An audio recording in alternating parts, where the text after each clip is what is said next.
Ano ba ang late payment sa SSS maternity benefit? At paano ito nakakaapekto ng ating application? So, hi mga Mima, Roda is here. Before we start, please subscribe to our channel. For today's video, i-explain natin kung ano ang late payment at bakit ito ang nagiging dahilan ng denied application ng maternity benefit. So, ang late payment ay tumutukoy sa mga SSS contribution na hindi na isinasali sa maternity benefit computation kahit papasok ito sa qualifying period. Kasi ang pagbabayad ng contribution ay ginawa after ng due date. So, how do we identify kung may late payment ba? So, para i-check kung late payment ang contribution mo o hulog mo, number 1, by contribution due date, and number 2, SSS maternity benefit rules. So, sa contribution due date, may dalawang klase ng pagbabayad ng SSS contributions, monthly payment and quarterly payment. So, kapag monthly payment, ang due date ay within the same month o hanggang next month lamang. Yun yung grace period niya. Sa quarterly payment naman, ang due date ay last month of the quarter o next month ng last month ng quarter. So kapag ang payment ay ginawa lagpas sa mga petsang ito, considered late payment na siya. So for example, kung ang quarter ay January to March, dapat bayad ka na by March o April. Kapag lumagpas ka doon, late payment na siya. So next naman is yung SSS maternity benefit rules.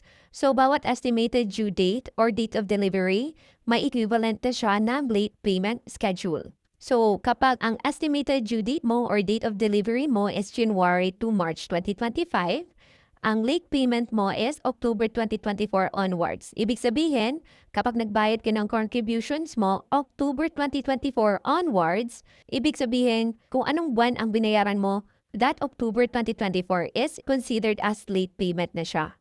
So same with April to June 2025 and so on and so forth.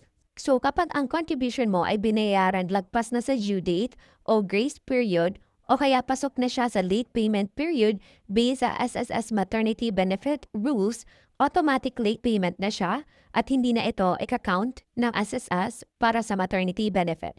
So gagawa tayo ng example para mas maintindihan. So example natin is EDD is April 2026. So nagbayad ka ng contribution sa July to September noong October 2025, then October to December 2025 binayaran mo ng January 2026. So to check kung late payment ba to, step 1, check the contribution due date. So kapag July to December, paid in October, qualified naman siya, pasok siya sa grace period. October to December, paid in January, qualified siya kasi pasok siya sa grace period. So next is check natin sa SSS maternity benefit rules. So diretso tayo tingin sa EDD. So kapag EDD natin is April 2026, dito tayo titingin. And then yung July to September, qualified siya kasi dapat January 2026 onwards, diba? October to December. So January 2026 mo siya binayaran. Ang sabi dito, kapag yung contribution mo January 2026 onwards is considered as late payment. So ito, hindi na siya qualified.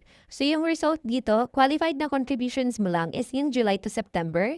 Tapos yung October to December mo is late payment na yun. Ibig sabihin, hindi na siya qualified for maternity benefit. So another example is, what if, same pa rin EDD April 2026, pero yung July to September mo, binayaran mo na ng November 2025. So pag-check pa natin sa contribution due date, dito sa step 1, makikita na natin agad na hindi qualified yung contribution mo kasi nga yung grace period lang ng July to September is hanggang October 2025.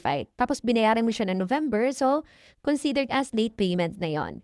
Okay? So yung October to December 2025 mo ay late payment yon. So yung result dito is not qualified yung July to September and October to December mo na contributions. So maraming mga maternity benefit ang nade-denied. So ito yung usually na reason, insufficient contributions. Kahit may contribution ka or hulog, mahalaga sa SSS kung kailan ito na-remit. Sa kaso naman sa mga employed members, may mga pagkakataon na late ang remittance ng employer. So kahit deducted na ito sa sahod ng empleyado, kapag hindi na-remit on time, maaari pa rin na magdulot ito ng delay o denied ng maternity benefit, kahit hindi naman kasalanan ng empleyado.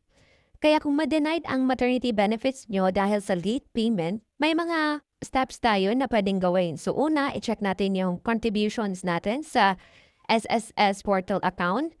pwedeng mag-file ng request for reconsideration at mag-submit ng proof of payment. So may mga case na napatunayang hindi talaga fault ng SSS member ang delayed, so pinapayagan ng SSS ang reconsideration.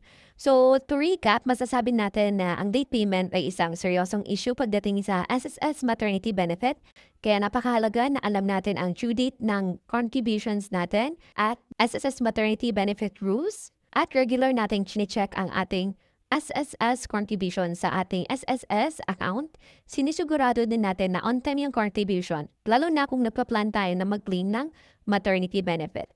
So yun lang mga mima, sana nakatulong tong video na to. If you have any questions or suggestion, mag-comment below. Thank you so much for watching and don't forget to subscribe to our channel.